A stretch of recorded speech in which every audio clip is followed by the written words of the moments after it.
Director of Consumer Affairs Warranty Operations of Kia Motors. Let's give a warm welcome to Michelle tonight.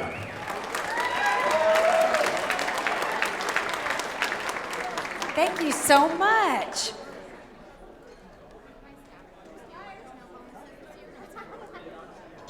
Well, good evening, ladies and gentlemen. Can we get a big round of applause for our auctioneer and his whole team? How exciting was that? I'm a little bit out of breath now.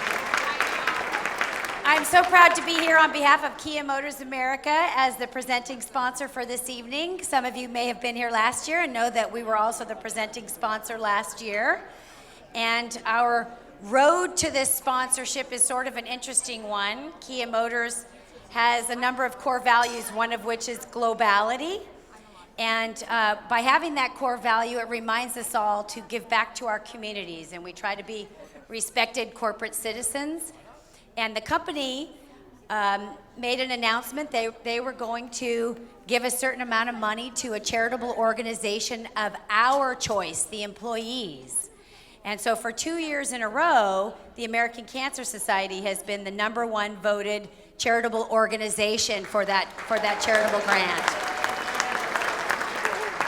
So I think that just really goes to show what a terrible disease this is and the number of folks that are affected. So we're very proud to make this donation to the American Cancer Society for all of the terrific work that they're doing.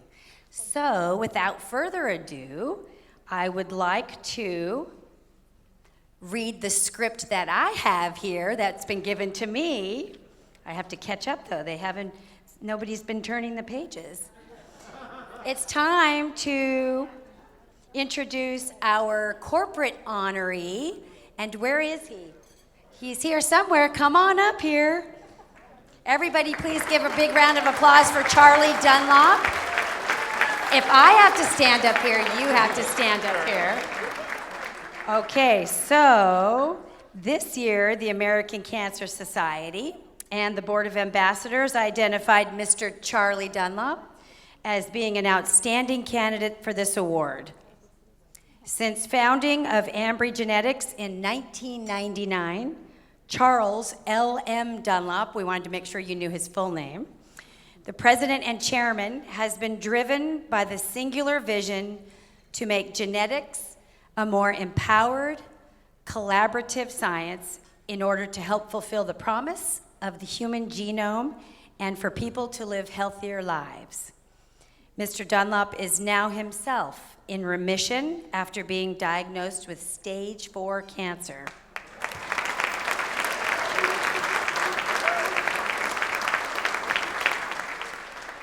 He's deeply committed to the minds and the hearts of patients.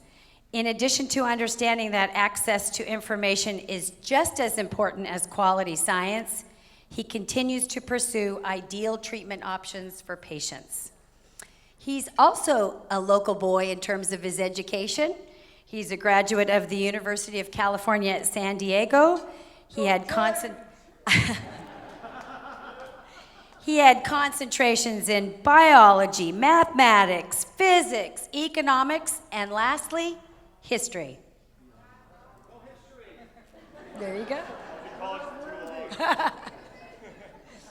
So prior to starting Ambry, he worked with some of the top academic and commercial laboratories in the world.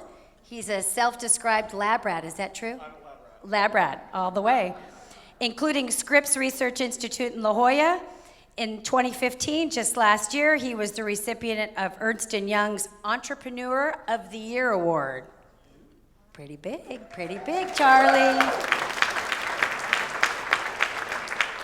Charlie continues to work within the genetics community and believes that all work should be done to achieve a greater scientific understanding of disease in order to benefit all of humanity.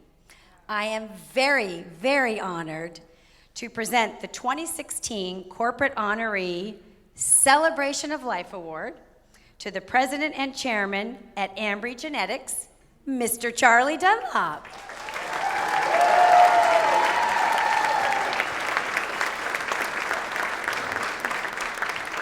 So before I get started, I just wanted to thank Dr. Sender and all of his colleagues at CHOC and UCI. You know, I've been through the children's hospitals myself, I've seen things that I don't think my soul will ever, reconcile, frankly. An infant dying from cancer, bald, happy, eating, put her out in the hallway, and she's the happiest kid in the world, and there she was dying, and from cancer.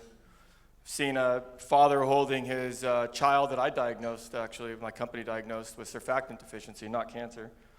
A certain death within a few weeks. Parents knew it. And, a shady room, the curtains drawn, and a father just holding his child. And, I don't think I'll ever wash those memories away from me, no matter what. And I think that all of you guys that work in the Children's Hospital truly do the most honorable work out of anybody in this room. And there's a lot of honorable people in this room, so thank you.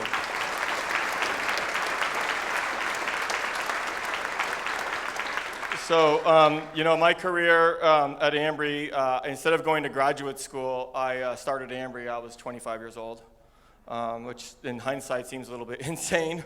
But, we only raised $500,000 to do Ambry Genetics. And now we're the second largest laboratory of its kind in the world, and quickly about to be number one. Thank you.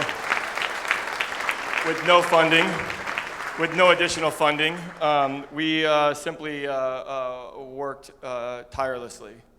And for 15 years, I have worked nonstop, and we have been responsible for, I would say, the majority of the major innovations that have happened in the genetic testing space in this time. And not just that, but the innovations not just in the lab, but in the business and the way that we conduct ourselves with insurance companies. We have 97% of the U.S. insured population under our umbrella, and we're highly regarded. We were profitable from day one, and we had no sales reps. We had no marketing department. We had no idea what we were doing outside of the lab. And you know what? Somehow we just made it work through word of mouth, through physicians telling one another of this great little company, and that's who we are. I am a high school dropout, barely graduated from college after taking all these advanced classes, but I know how to run a business, I guess, so that's that. But I resigned recently. I resigned about 5-6 months ago. My number two, Aaron Elliott, is now in charge. He's been proven to be a fantastic CEO in a short time. Cancer cut it short. I was diagnosed after we had, won this huge court case and forever risked our whole company and our entire livelihood. We risked on the idea that the Supreme Court had it wrong, that the entire patent industry was suffering from intellectual groupthink, that a Supreme Court decision from the 80s was being misinterpreted, and the entire biotech industry hinged on it. And we, once again, innovated and thought through the problem and said, these people are wrong. And it wound up in the Supreme Court, and then there was a follow-on case that was very intense, and we won. And now, forever, genes are not patentable for all genes, for all mankind, for everything. And that makes everything better.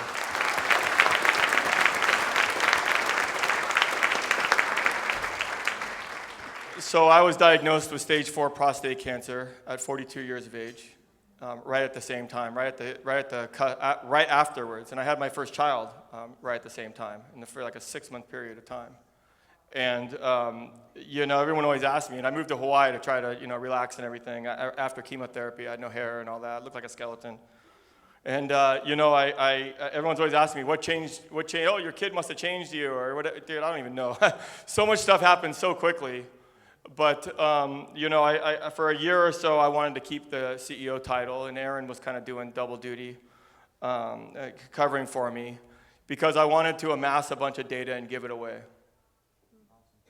And I wanted to give it away for the very simple reason that pharmaceutical companies were coming to talk to us to buy the data, and promises of percents of drugs and all this other stuff.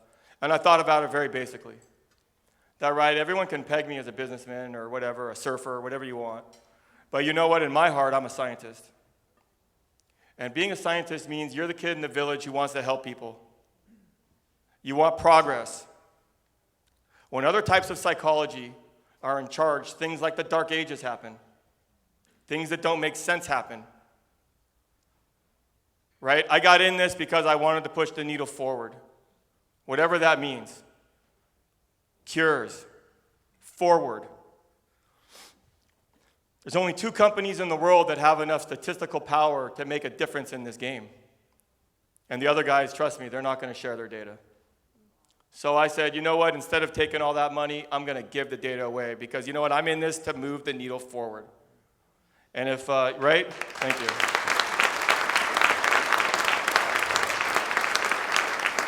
And I see all these business models. People are so clever with their business models. I just roll my eyes like a 16-year-old girl at it. But, you know, it's absurd. Everyone has the same business model. Get data, design products, have an exclusive, pound the market. When you think about it, right, the power of what we're talking about.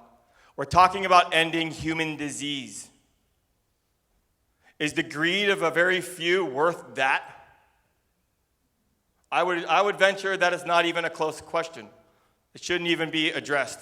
And yet, capitalists are addressing it. And so I'm going to declare to you people right now, and I've declared it before in public, that we are going to sequence genomes and we are going to give the data away as fast as possible so that there's not one set of robots or one philosophy of drug design giving a shot at it, that there's hundreds of thousands of people trying it.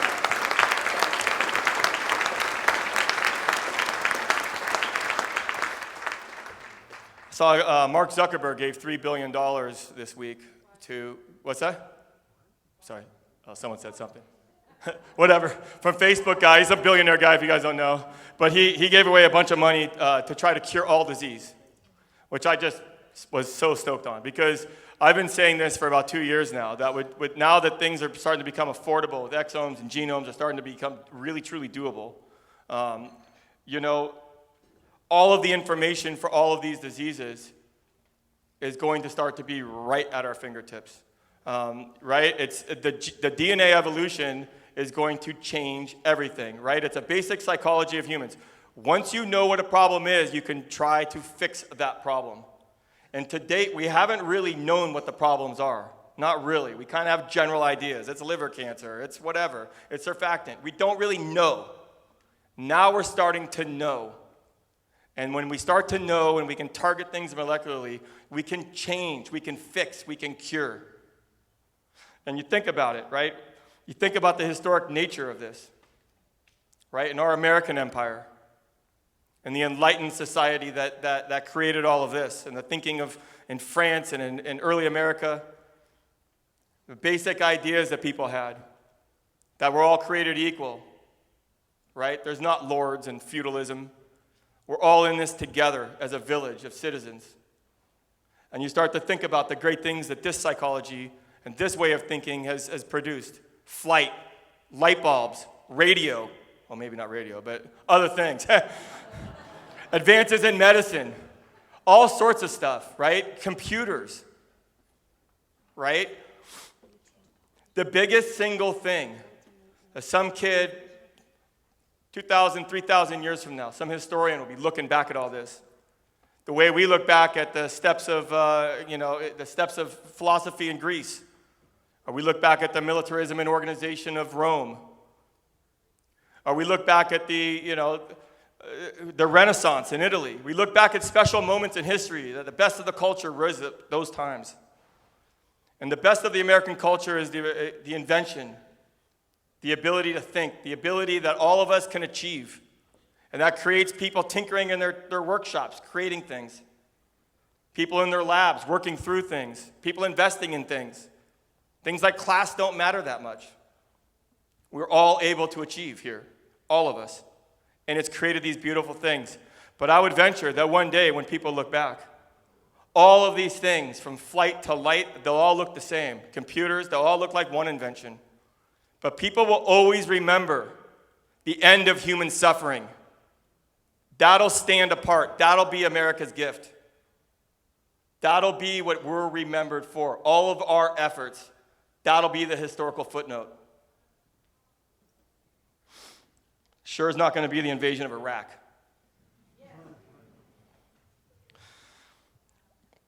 So I wanted to put that into perspective. Because if you think about life and what's history, you think about the things that have innovated and have changed the world, like flight. internet. It's changed the world, right? These are relatively superficial things. Connectivity, mobility. We're talking about basic human health. You think back at the times in history where biology has impacted civilization, sometimes through plagues, sometimes through basic innovations like farms. Who was the first person who thought about pulling seeds out of a healthy plant and planting it instead of eating it? Because that person should have 30 Nobel Prizes. That person's done more for civilization than anybody.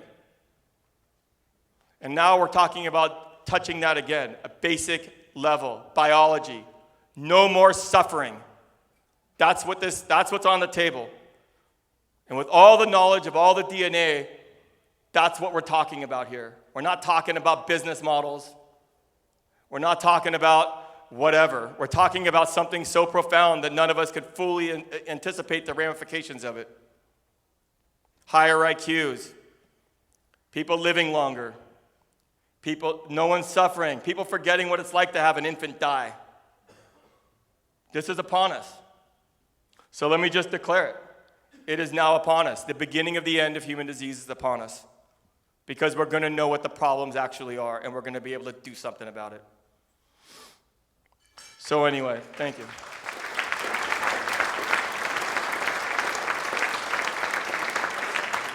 So I'm a little bit sought after as a speaker, as it turns out, which is kind of weird for me because I was sort of a wallflower growing up. But you know what? I don't stooge for anybody, or I don't pimp for any. I've never talked outside of a commencement speech and some speeches at some entrepreneurial awards. I flew all the way back from Hawaii for this, frankly. And yes. And I want to say that I did it because ACS knows what it's doing. And when Lauren Christ asked me, Charlie, can you do this? She goes, when Lauren asked me, can you do this? I said, ACS? I said, you bet I can do that. Right? Because ACS knows what it's doing. She gave me this big sheet of all these things she wanted me to mention, but there's just a couple that $4.3 billion this organization has spent. Think about that. That's a lot of money. And, right, the expenditures that they're about to do now that the information is more available to truly deeply understand what these diseases are doing, the bang for the buck is going to increase over the next 10 years. You can think about all these great things to invest in, right? I myself invest in a charity to try to get rid of purely electronic voting so that there's paper trails. I invest in this because I believe in that. But they don't seem to be making much progress, frankly, right? But the ACS is going to be making some progress. Here, Dr. Sender was saying things like this are happening all over the place, and they're going to cure cancer. They're going to be a big part of curing cancer. Your contributions are going to do this. It's the right moment in the right time in history to donate into this organization and organizations like it. And I also want to make another point, right? That you think about all these organizations like the homeless. Homelessness is a schizophrenic problem. It's really not a homeless problem. It's a problem of DNA. It's a problem of psychology. Right? When we solve the problem of schizophrenia, the homeless problem will take care of itself. The smartest thing to invest in today is biomedical research. And this organization is one of the very few that knows what it's doing and can effectively and efficiently get the money to the people who know how to spend it.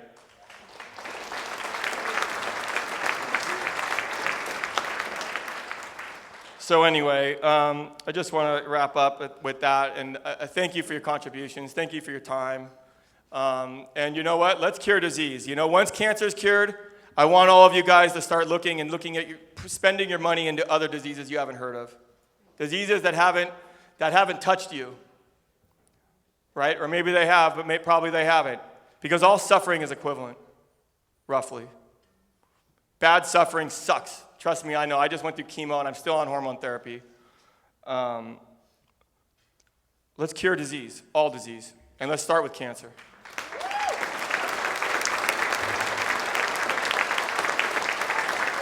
So anyway, yes.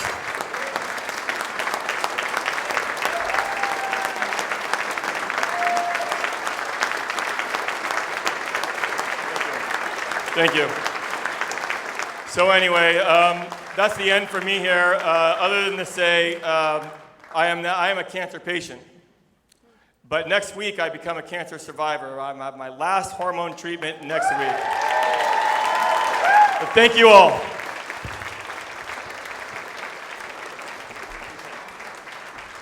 Let's keep the applause going for Charlie. Keep it going.